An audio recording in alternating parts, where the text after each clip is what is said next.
You've been praying for weeks, maybe months, maybe even years. You've cried, you've fasted, you've begged, you've done everything you know how to do. And yet, all you get is silence, no lightning bolt, no peaceful dream, not even a "heaven has received your message" notification. Just silence. And that silence, it gets heavy. It hurts. You start to wonder, did I mess up? Is God ignoring me? Did my prayer get stuck in heaven's junk folder? If you've ever felt that way, you're not alone. But what if God's silence isn't rejection? What if it's redirection? There's a man in the Bible who knew exactly how that felt. His name was Paul. He wasn't just a good man. He wrote most of the New Testament. He healed the sick, preached across nations, survived beatings, shipwrecks, prison, all for the sake of Christ. And yet, even Paul had unanswered prayers. In 2 Corinthians 12:7-9, Paul said he had a thorn in his flesh, something painful, personal, and he begged God 3 times to take it away, and God said no. To Paul, yes, but not because Paul lacked faith, not because God didn't care, but because God had something greater in mind. God told him, "My grace is sufficient for you. My power is made perfect in weakness." Sometimes God doesn't remove what's hurting us because he's using it to shape us. God's silence doesn't mean he's absent. It might mean he's working in the silence.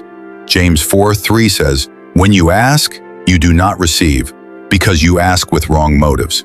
Sometimes we're not hearing from God because what we're asking for isn't what's best for us. A good father doesn't give his kids everything they want. He gives them what they need. But what if your heart is pure? What if you've repented, trusted, waited, and still nothing? Isaiah 55:8-9 reminds us, "My thoughts are nothing like your thoughts, says the Lord, and my ways are far beyond anything you could imagine." His no today might be a yes tomorrow to something greater than you ever expected. And maybe, just maybe, the answer is already on its way. In Daniel chapter 10, an angel appears and says, "From the first day you began to pray, your request was heard in heaven." But the angel had been delayed, fighting spiritual resistance. That means your answer might already exist, but something unseen is trying to slow it down. So what do you do when heaven goes quiet? You keep praying, you keep trusting, you keep worshiping even when you feel nothing. Because real faith isn't proven when everything's going right. Real faith is proven when God is silent and you still believe. Maybe you're praying for a job, a spouse, healing, peace in your mind, restoration in your family.